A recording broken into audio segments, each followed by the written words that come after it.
Hey everybody, welcome back to Heart Breathings. Today I have a special treat for you because I'm going to be taking you behind the scenes of some of my sales numbers for the past 11 to 12 years of self-publishing, and I'm going to give you actual statistics and details about what are my best-selling books, what are my best-selling series, and why I think the books that are at the top in terms of number of books sold and number of dollars earned, which are two separate things really, and we'll talk about why I think those books are at the top and how I would use that information if I was a new author looking to really increase my sales or make the most amount of money or get my books into the hands of as many readers as possible. So if you love data and you want to see kind of what's one author's experience after more than a decade of publishing, then this is going to be a really fun video for you.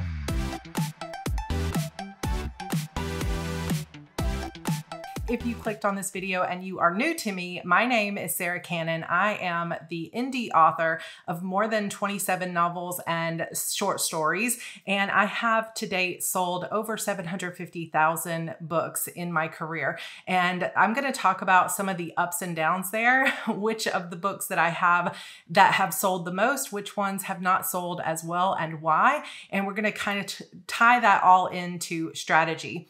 Traditionally, book sales are something that authors never really used to share in traditional publishing because it can really vary in terms of the contracts, whether you're even allowed to share how much money you got for an advance, or sometimes authors don't know for a long time how many books they sold. But when it comes to indie publishing, the veil has been lifted, so to speak, and we get access to our sales numbers pretty much on a minute-by-minute basis. And I have been tracking my sales through various platforms. I used to track them on my own every single day. I'd just go in at midnight and track my sales.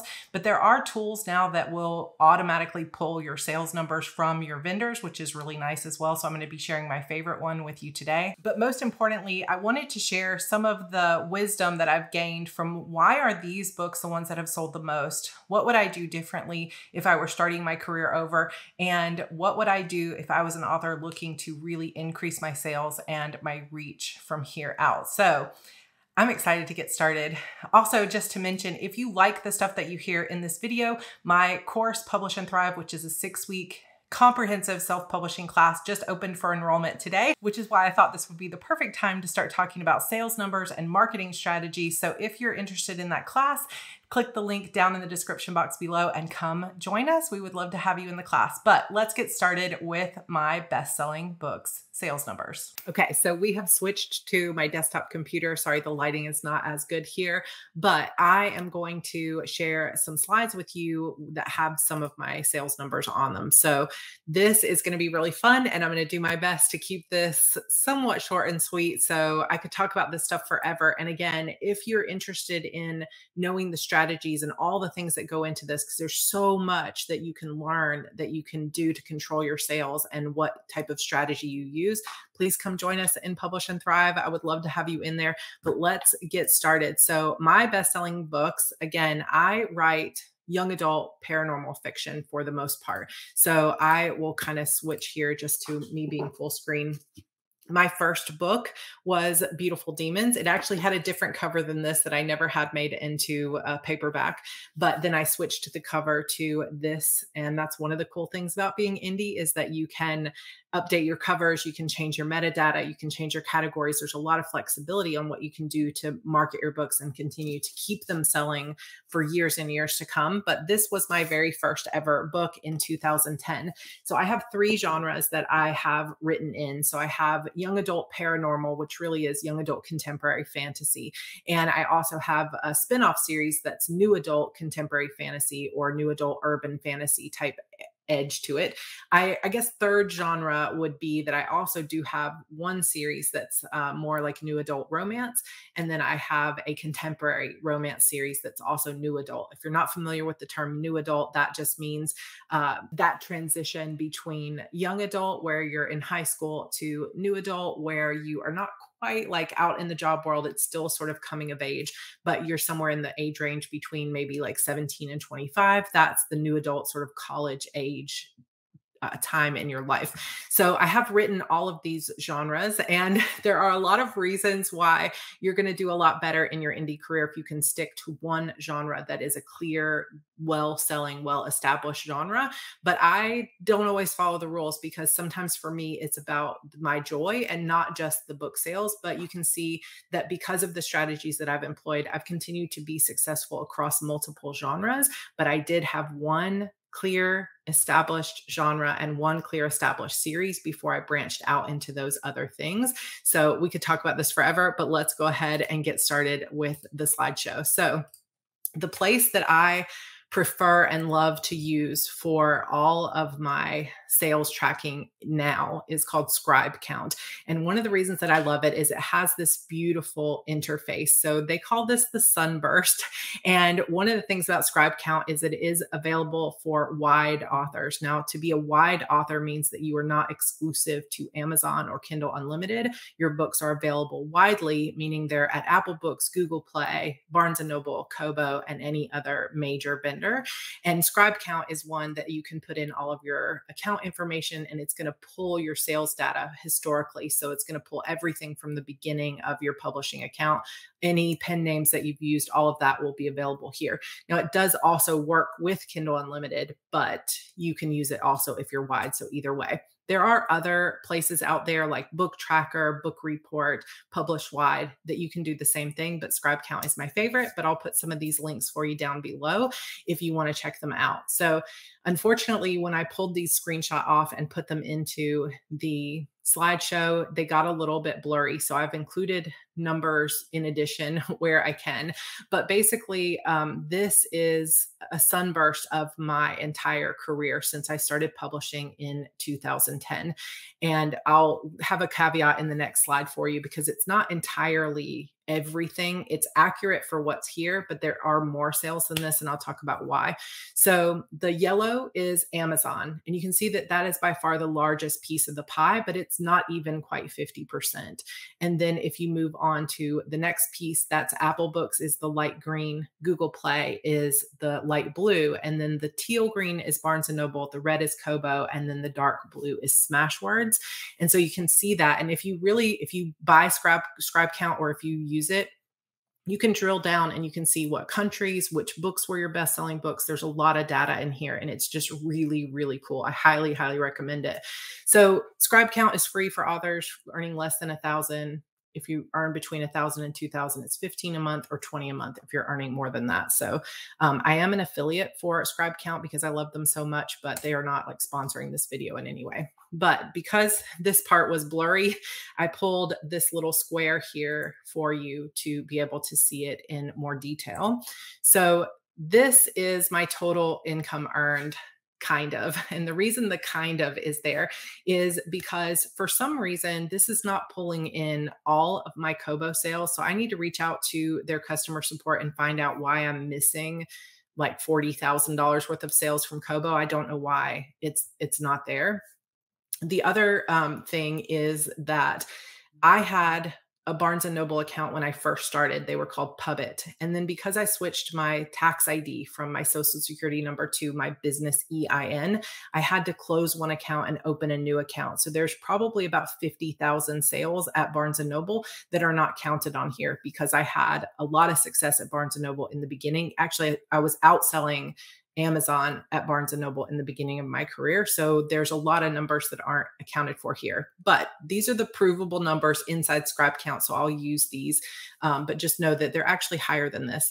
So $1.2 million is the total earned. It's probably over 1.3 million. And 775,000 books plus. So I think this is probably at this point more like 825 to 850,000. And also as an aside, this doesn't include any anthologies or box sets that I've been a part of. So throughout my career, I've been in short story anthologies and box sets with other authors where they're like, hey, we're going to do a full box set of all like romance novels. And I've put my book inside. And I don't have those sales numbers here because they're published by someone else with a contract, and then they paid out royalties to me separately. So I don't have those full numbers, but that probably accounts for another 50 to 100,000 sales for me. So we're getting up close to 1 million if you include everything. And of course, this number 775 is only paid books. I'm not counting any books that were given away for free or anything like that. These are books that people actually paid for. So I've had quite the career so far, and hopefully we're going to hit that million moving up. But I've shared those numbers before, and I will include a link to that video about how I made that $1 million or how I sold those books. But what is my best-selling book and why? So we'll start with a discussion of what's my best-selling series.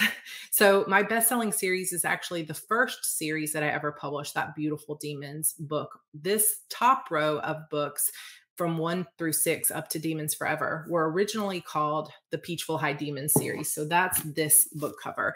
And they were completely branded in this way by a great artist called Robin Ludwig.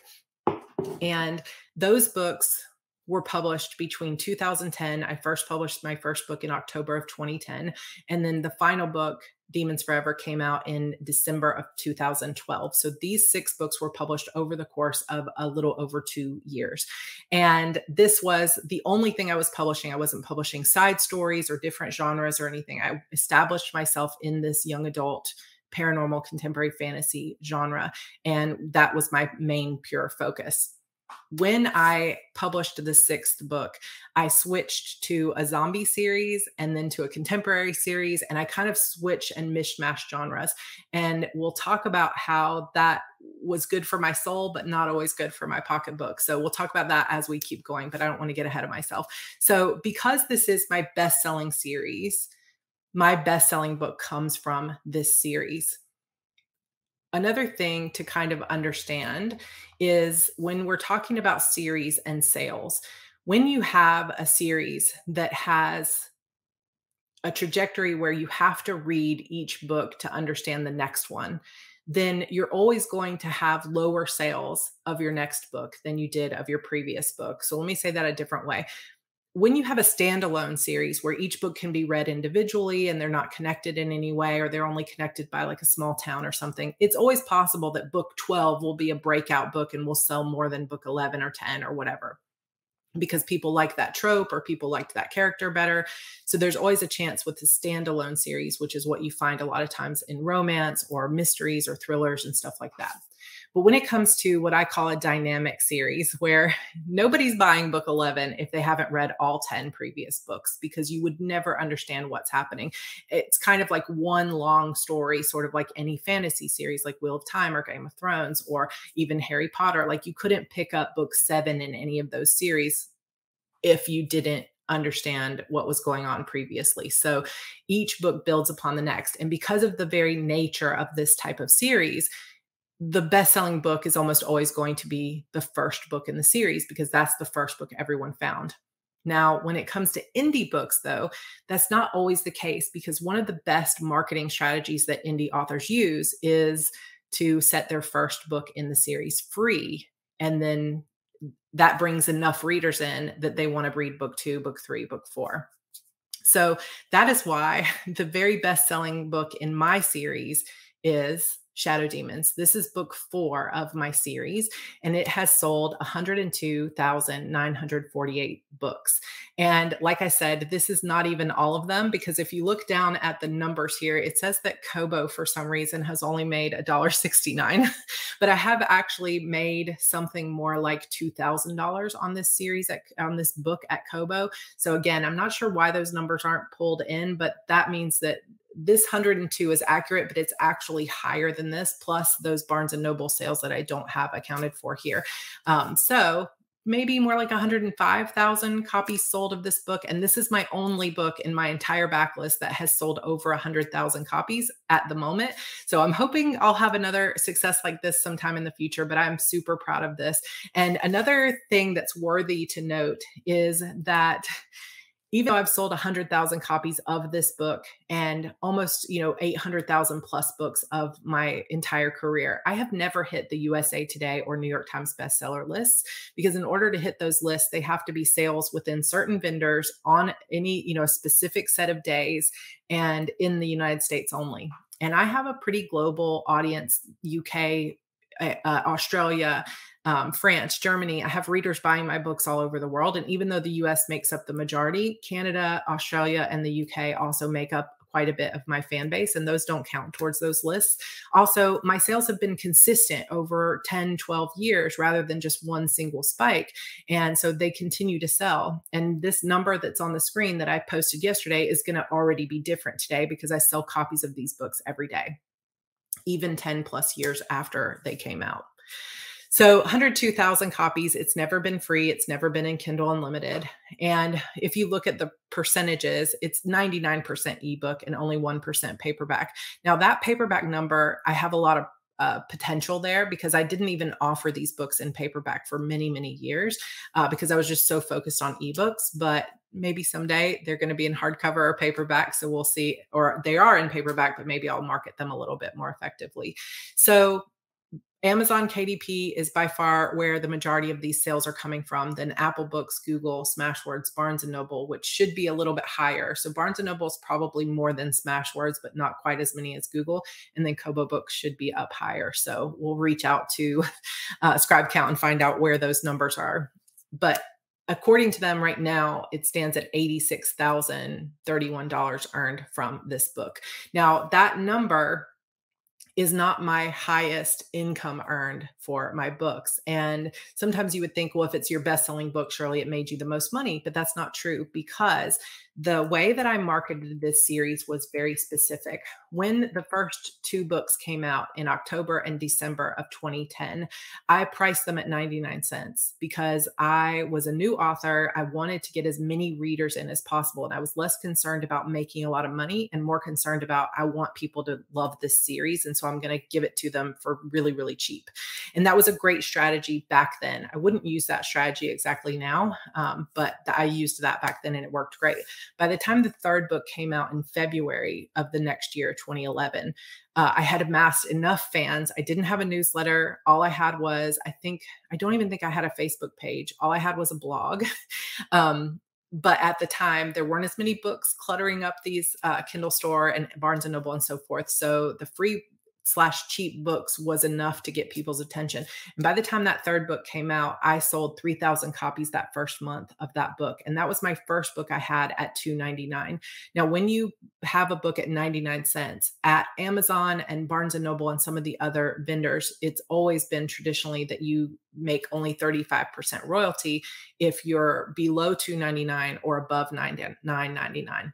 Most of the vendors now have made it to where it's like 70% or 65% like across the board, no matter what your price is. But there are still a few holdouts that pay you less for books that are only 99 cents. So even though I sold, let's say, 1,000 copies of book one, I had only made $350 off of that book so far. But when Bitter Demons came out, I charged $2.99, which bumped me into that 70% royalty, which meant that I was making about $2 per book sold. And I sold 3,000 copies in a month. And I remember very distinctly when this book launched, going out to dinner with my husband and coming back to the hotel. We were on a beach trip and being like, oh my gosh, George, I've made $400 in a day. And I just could not believe it. It was so, so exciting. But now looking back on it, I know that part of the strategy that worked was not only the inexpensive books, but also the rapid release. And this was way before most people were publishing. This was 2010, so early days. But I was so excited about these books, and they were pretty short, like 45 to 50,000 words. And I was writing them quickly. So October, December, February. And because those books came out quickly, they gained a lot of momentum. Then book 4 came out in July that next year. So July 2011. And that book, I made $17,000 in a month when that book came out. And that was like one of the most exciting, as you can imagine, like months of my life. It was so, so exciting. And I started to understand that like this could be a really successful year. But part of it was the inexpensive books in the beginning the rapid release, the good writing, the very well branded covers. There were so many things that went into it. Also, the naming convention, having beautiful inner, bitter, and shadow with the word demon staying consistent across them. That was helpful because people could see my book and they could tell that, oh, this is part of that series that I liked. And so all of that stuff is stuff that we talk about in my Publish and Thrive class in terms of your strategy, your branding, your marketing, your targeting, and that kind of thing. So I would love to get into it more here, but hopefully you guys are getting kind of an idea of that. But anyway, when this book first came out, it was $2.99. Shadow Demons was $2.99. Then as the series progressed, when I got to book 6, that first top row of books, that was the end of that series at the time. And I moved on to other things and then came back to it and rebranded with calling it the Shadow Demon Saga instead of the Peachville High Demon series, and started writing books 7, 8, 9, 10, 11. And now I'm working on book 12. And at the time when I rebranded and started writing a new, the rest of the series, in order to draw more readers in at the time, I put the first 3 books, Beautiful, Inner, and Bitter, into a box set and posted them for free. And this is a common / one of the most effective indie marketing tools, is to set your books free. Now, I have a lot to say about this because I think a lot of authors do it too soon. Like, I wouldn't set book 1 of this series free when only book 2 and 3 are out. I would wait until I had 6 or 7 books in the series to set that first book free, unless it was only going to be a trilogy or only 4 or 5 books. And then I would set it free when that final book was coming out. But some people jump the gun and they set their book free too early, I think. But when I had all 6 books out and then some of the extra books were coming out, I boxed up those first 3 books. And it was a bit of a risk to box up those first 3 books because I was going to potentially lose money, right? The first 2 were 99 cents, but that third book was $2.99, and now I was going to offer it for free. But it more than paid off, because the first month I set that box set free, I made over $20,000 in a month. And it was a very, very exciting moment for me there as well, because so many people that enjoyed the free books got really hooked in on the series and really loved it so much that they went on to buy the next ones. But that's where I go into the pricing strategy, because Shadow Demons, book 4 in the series, I set at 99 cents. And setting it at 99 cents was basically a choice that I made, because I knew that people going from free to $3.99 were going to be maybe hesitant to buy that next book for a big hike in price. So I thought, okay, I'm going to give them this next book because there's a big cliffhanger at the end of Shadow Demons. All my books have cliffhangers, or maybe they're not traditionally cliffhangers. The story resolves, but then there's like a peek into the next book, a little twist at the end of all of my books. My readers lovingly call them Sarah hangers, but almost all of my books have them except my romances. And there's a really particularly big one at the end of book 4. So I thought I'd give them book 4 for 99 cents. And a lot of people are going to read books 5 and 6. And that is exactly what happened. But because Shadow Demons was 99 cents for a long part of its lifetime, even though it sold 100,000 books, it has actually made less than $100,000. Now, my best-selling book is the next book in the series, Rival Demons. So book 5 in the series has never been on sale, and it has always been $3.99. So I raised the price up to $3.99, and boom, went from making $86,000 with 100,000 sales to making $183,000 off of 78,000 sales.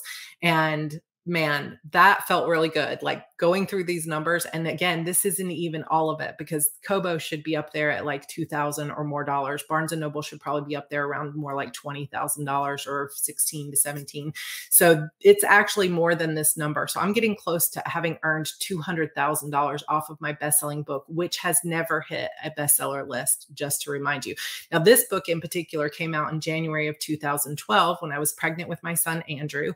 And it didn't hit like a USA Today or anything, but this book actually was a top 100 best-selling book of the year on Google Play Books and on Amazon's young adult list. So I was very proud of that, because I was only one of maybe 3 indie authors that were on the list at the time.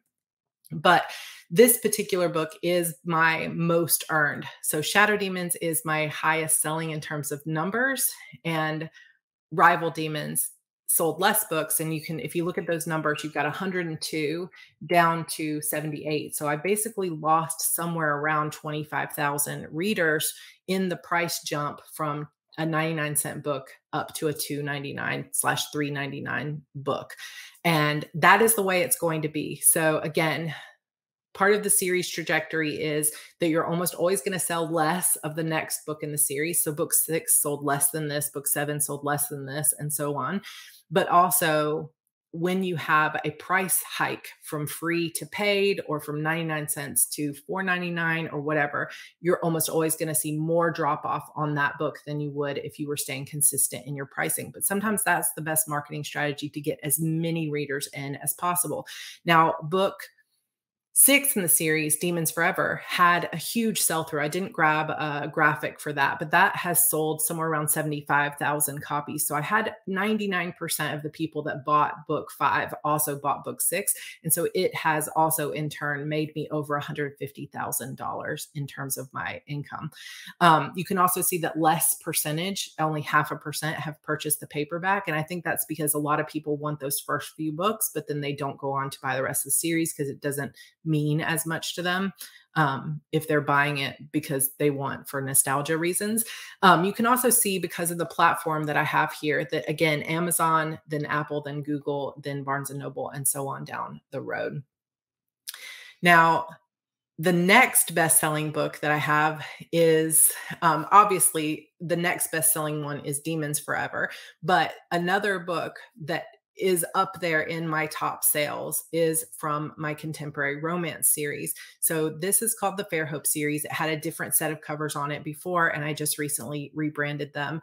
And with this particular series, I published this as my first ever contemporary series that has no speculative elements or anything like that in any way in 2013. And this first book in the series, The Trouble with Goodbye, is something that is a similar retelling to something that happened in my life. The circumstances are very different, but there is a lot more of my almost like autobiographical kind of stuff in it. So this was a very emotional book.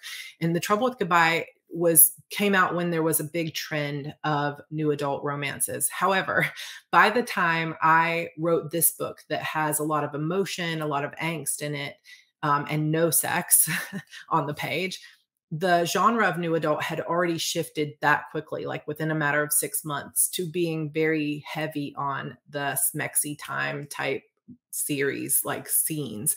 And that was not my books at all. So I kind of missed that trend. And that is one of the dangers of writing to trend. Now, I didn't particularly like say, I'm going to write to trend, but I said, ooh, this is trending. And I have a story that I care about that I want to write. But I kind of missed the wave, so to speak, and it was already shifting. And that's one of the things that can happen when you write to trend. You may see a trend today, but if it takes you 3 months to write that book, which is totally normal, if not actually fast, that trend can shift to being something different. And that's what happened to me. So this book was popular. It sold really well. And so did the subsequent books in the series. When I got to, I think it was around when I was publishing book 5 is when I published or put book 1 for free. So I published book 1 to book 3 as a novella that was part of a collaboration, book 4. When I was getting ready to publish book 5, which was in like 2015, I believe, I set book 1 free.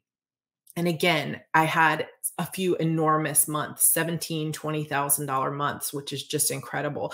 But because book 1 is still free and has been free for a long time, book 1 is not the best-selling book in the series. And if you've been paying attention, you know which one is. Now, even though these can be read as standalone books, the #1 best-selling book in this particular series is book 2, the moment we began. And one of the reasons that I wanted to pull this out to share it with you is because if you look at the amount of money earned for this book, you've got 44,000 copies sold, and you have almost no paperbacks, 0.1% paperbacks, but you have $93,000 earned. And this book is also an audio and has earned multiple thousands of dollars in audio that's not included here. But if you look at the platforms, what's #1? By far, $40,000 extra is Apple Books. So if I had published this only through Kindle Unlimited or only through Amazon, I would have missed out on the huge success that this book could have been. Now, if you go back to Rival Demons, for example, you've got 40,000 sales there on Apple, if you can see it there. But it for some reason, this series was just more popular. This particular genre is more popular. Apple readers tend to like those more emotional books a lot of times. They also really love romance. And so this book did particularly well on Apple Books. And I just wanted to bring that up because if I had not stayed wide, this series probably wouldn't have done as well as it did. So here's another piece of that sunburst, and all of that green is Apple Books. Like, it's just incredible how well this series has done there. And I'm just grateful for all my Apple readers there. Now, here's the comparison with the sunburst for Rival Demons, which is book 5 in the Shadow Demon saga. It's not quite like Amazon doesn't dominate it quite as much as you see Apple dominate this other one, but Amazon is obviously bigger there, with Apple and Google falling behind there. Now, just to show you an alternative, this is my book, Sacrifice Me. So Sacrifice Me is a spin-off series of my Shadow Demon saga that's aged up a little bit. It does have smexy times on the page. It's more romance oriented. And I published it originally as a serial. So it was short novellas that were published in a rapid release strategy. And this series, you can see, has done incredibly well on Google Play, even though it's technically part of this series with Amazon. It's a spin-off, so you don't have to have read my Shadow Demon saga to understand it. But look at the difference between Google Play Books on this YA and Google Play Books in this new adult. So if you are wide, you have this opportunity to be more flexible with your genres, to be more flexible with which series you're going to sell at different places. Because if you're only available at Amazon or one vendor, then you're really limiting yourself to, like, this is the genre that does well there, or whatever. This is the series that does well there. And your other series might not do as well, but they could have done better at other vendors. So I just wanted to share that experience. So moving on to the next thing here is, what is my best-selling series? So we've talked a bit about this, but obviously, because I've told you already, that my best-selling series is the Shadow Demon saga. But let's talk about how many copies. And again, this is not completely accurate because I know that my Kobo sales are not 100% there. My early Barnes & Noble sales aren't there. Some of my Smashwords sales aren't showing up. But this will give you my provable number, which is over 537,000 books sold in this series. So this is 11 books at this point. And it has earned $896,676,000 in income. And sometimes I see that number and I'm like, oh my gosh, but remember that number, 1.2 million? It's like, that is, when you think about it, that is the majority of my income has come from this one series. And I mean, that's pretty crazy and pretty cool. And it is well loved. And I'm a little bit nervous about ending it because then what comes next? And can I build a new series that people are going to love as much as this one? Only time will tell. But this is by far my best-selling series. And if you look at that sunburst, you can see that Amazon is where it has sold the most, then Google Play second, and then Apple Books third, and Barnes & Noble after. My second best-selling series is my Fairhope series. So when you come down to the Fairhope series here, you have 130,000 books sold with a almost $250,000 in income. And when you look at this, Apple Books dominates it, right? If I had not put this series on Apple Books, it wouldn't be half the sales. So I just wanted to point that out because it's super, super important. My third best-selling series is my Sacrifice Me series, and that is the spin-off series. There are only 3 parts in it, but book 1 was originally published in 6 parts, and then each part of season 2 has 3 episodes each inside of it. And this series has earned just shy of $100,000 and has sold 71,000 books. Now, because when I first published all of those individual pieces as a serial, they were all 99-cent books. That's why you have such little income in comparison to the number of books sold. But that also is part of what played into the popularity of this series, was the excitement of getting a new episode every 2 weeks. And it was really a fun, like, rapid release kind of event for my readers. So not as much money earned, but a lot of good books sold. So those are my best-selling numbers for my series. So let's talk a little bit more about why I think these series have sold in the way they have. I do have other series as well. One of my series is called the Eternal Sorrows series, but that series has not sold as many books, even though it's young adult paranormal. There are a few things that make it a harder to sell series. Number one, it's zombies, which is not typically as popular in young adult, like fantasy fiction. You see zombies in dystopian or like horror, but you don't see them like zombies and witches. So I did a genre mashup there that I really loved, but it doesn't translate because it's not as clear of a genre. Like you just don't have as many things to compare it to that are witches and zombies at the same time. So it just didn't play in the same way. Now I'm still happy with the sales of that series, and I have some diehard readers that love that series the most, but it just hasn't sold as many copies. There are 3 books in that series with a 4th book coming soon, and we'll see kind of how that plays out when the series is completed. But for now, that is not one of my better selling series. I also have a collaborative series that I did called the Willow Harbor series. That's new adult paranormal romance. And for some reason, those also just never really took off. I think my audience is not as much into the paranormal romance as others. And I think that part of it is the collaboration there with other authors of varying success just didn't quite play as well as we had hoped that it would. And then I also have a book that will become a standalone called Deep Dark Secrets. I had planned to make it a series, but I've decided to make it a standalone. That book has sold maybe about 5,000 copies on its own. And then I have a book called The Witch's Key, which I read live on YouTube and wrote during the pandemic. I would read a chapter or write a chapter and then read a chapter live. And that book has sold around 2,000 copies, not including the paperbacks that I sold in signing. So that series hopefully will grow as I write more books in it. But as it stands right now, it's been a couple years since I wrote that book. So that plays into it. So I'm going to turn this around to my camera back here, and we're going to talk about some of those results.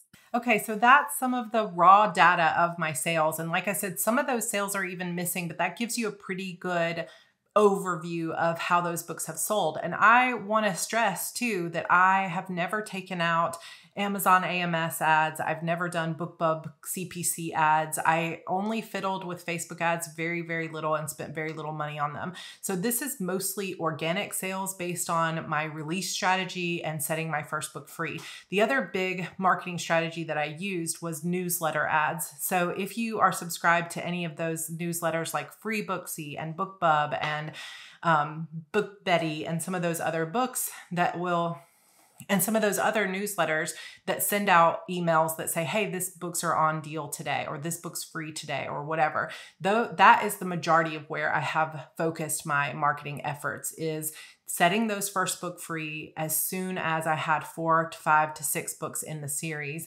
And then every month advertising one of my free books on some of those newsletter places and getting as many people to download the books for free as possible. Now, some of that is getting more difficult as time goes on. One, because so many free books are out there that it gets harder to convince people to download your free book. Whereas in the beginning, like everybody was looking for free books. Now, because of Kindle Unlimited and other things, it's a little bit more difficult to get your free books in the hands of other people. And then less people are going on to actually read them and buy the next books in series. So it's still a super, super valuable strategy, but it's not as valuable as it was back in 2012, 2013. It's not as like gold rush capable as it used to be. Another thing is first in series free works, but it never works as well as the first time you do it.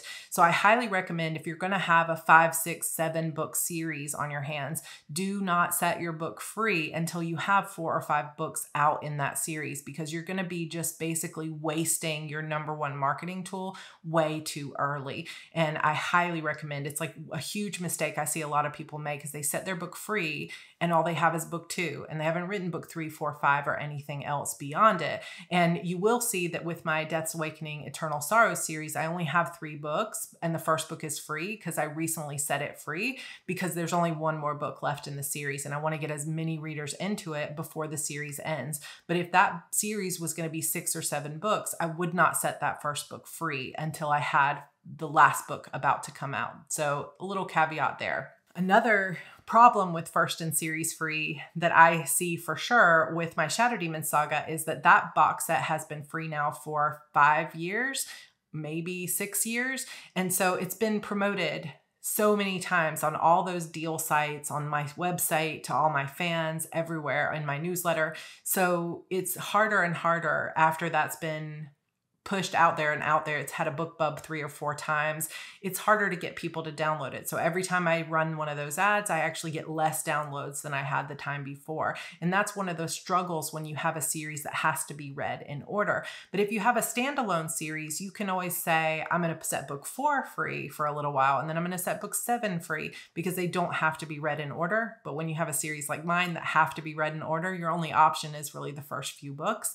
And because I already have the first 3 books free, it's harder to go bigger than that. But I do have some plans, like I said, for hitting potentially a bestseller list later this year, which I would love to have your help with. So be on the lookout for some emails, sign up for my newsletter list, and hang out here with me on YouTube. If you're not subscribed, please subscribe, and let's see if I can get on this list after all these sales. I feel like I've earned it, but I haven't actually hit those sales in the right given amount of time. So someday it's going to be there.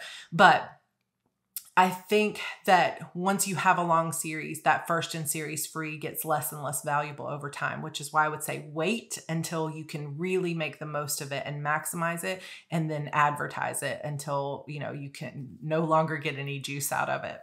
Another takeaway that I wanted to share with you for sure is that different genres will do better at different retailers, different series, different types of covers. And so sometimes it can be really limiting to just go all in on Amazon. And I know that this is not the most popular opinion right now, because a lot of people are telling you, go into Kindle Unlimited, you'll make a lot of money. But there's also a ton of people making almost no money. And the thing about Kindle Unlimited is there's a maximum amount that everybody can earn. Like any individual author can earn, a lot of money, but there's an overall pool, like $30 million or $40 million or whatever it happens to be. And that's a cap on the earnings of all of those authors. And everybody's kind of splitting it. And you've got that top 1% that's getting the majority of it. But there are a lot of people down at the bottom who are making almost nothing. And we could have a whole video on Kindle Unlimited if you want to hear my opinions on it. But I never judge anyone or get bitter at anyone for using it, because it's always an individual choice and there are many paths to success. But I love being wide. Now, if you join my Publish and Thrive course, you're going to hear strategies and stuff for Kindle Unlimited or for going wide, and it's up to you to make the decision that's right for you, and I will support you no matter what you choose. Another thing that I've learned over the years is that putting a lot of time in between releases in a series is going to kill your series. So it doesn't happen for everybody. Obviously, everybody's like, George R. R. Martin doesn't write a book but every 10 years. But George R. R. Martin also has HBO and Barnes & Noble and front row seats at literally every place you could imagine books to be sold. So you can't really compare yourself to George R. R. Martin. In the indie world, it's all about writing the best book you can as quickly as possible and staying as focused on a single genre or a single series as you can. And for me, you can see I switched genres, then I came back to my original series. And then because I was writing multiple series at once, at one time I had 5 series going at once, it meant that every book in my Shadow Demon Saga was taking 2 years or more to write and come out. And so if you were to look at that 100,000 sales of book 4, and then you go and you look at the sales of book 8, 9, 10, you're going to see a massive drop off in my number of readers. And part of that is because I ended that original series and then waited 3 years to come back to it. And part of it is because book 8 came out, and then it was like a year before book 9. And then it was like 2 years before book 10, and then 2 years before book 11. So And here we are, book 12. It's been a year since that last book came out. And so that amount of time in between is really, I won't say it's a career killer because I'm still making thousands of dollars a month on that backlist stuff, but it's really nowhere near at the level that I was when I was selling 100,000 copies of that other book. And so I'm definitely going to use what I've learned when I start a new series to make sure to set myself up for a better strategy. So if you can, don't stretch yourself thin with lots of pen names, lots of different series, unless you know that you can write 5, 6, 7 books a year. Because if you're writing 3 series with 3 different pen names or whatever, then you're going to end up having to write 6 books a year just to have a release in each one of those series twice a year. And twice a year as an indie is kind of slow compared to what a lot of people do. And that's just the facts of it. So again, we're going to talk about all this in Publish and Thrive. And if you've really been interested in this video, I really hope that you'll consider coming to join us because I have so much knowledge to share that I would love to share it with you in that course. We go a lot deeper on all of these things like categories, keywords, how to set up your business, your website, how to come up with a strategy. And that's really the final takeaway that I'd love to leave you with today. I know this video has been a bit long, so thank you for sticking around, but strategy is everything. Throwing spaghetti at the wall, writing different genres, trying on lots of different things, flip-flopping around, not really having a clear idea of how you're going to market your books or what genre you're even writing in, what category does it go into. When you don't really know those things and you don't have a strategy, you're really stacking the odds against you. And what I want to see you do is stack the odds in your favor. A lot of people out there will tell you, don't write what you love. You need to write to market. You need to write to trend. And that's the only way you're going to make money. Go into KU, write to trend, whether you like it or not. And I have seen so many authors write stuff that they're not even interested in. I'm going to write sexy romance, even though I don't like to read sexy romance, or I'm going to write this particular type of genre, even though I hate it, or it makes me unhappy because I've been told that's the only way I could make money. People have told me my whole career that you cannot make money writing young adult, but you guys have just seen my best-selling books, hundreds of thousands of books in young adult genre. So don't let anyone tell you you can't write what you love. The key is to understand how writing works, how the marketing and publishing side of things work, how series strategy work, and really how your readers work, as well as how those vendors work, whether you're going to go all in with Amazon or you're going to go wide. Once you understand the workings of it, you can come up with a strategy that allows you to truly write whatever you love, whatever you most want to write, but you do it in a strategic way and you set yourself up for success and you stack the odds in your favor. And I would be so honored if I could help you to do that. So Publish and Thrive is open for enrollment now. All the links and details are down below. But even if you're not going to join us in Publish and Thrive, I hope that you got something out of this particular video. I hope that you found this helpful, and please leave some comments down below if you would like to hear more about this type of sales number, these types of strategies, book covers, how all that stuff plays into selling books. And I will be sharing with you guys later on this year some of what my plans are. I've been calling it Project Phoenix because my sales are really low right now because I have been so focused on heart breathings and teaching courses and having a young child at home that I have not been publishing. So I only published 1 book. Actually, I think I published 2 books last year, but I've been so focused on that I have not been publishing and I have not been marketing and promoting my books. So everything's just kind of been like dormant. I'm still making thousands a month, but I'm not making anywhere near what I was 4 or 5 years ago.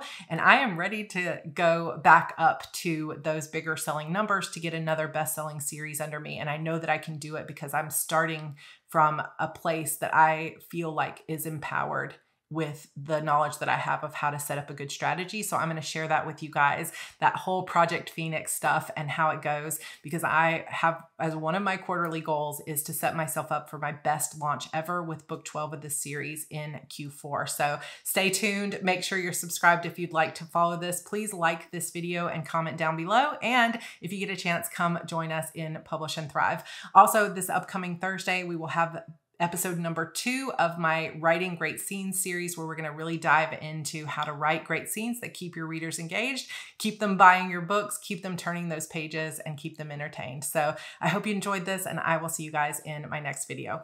Bye.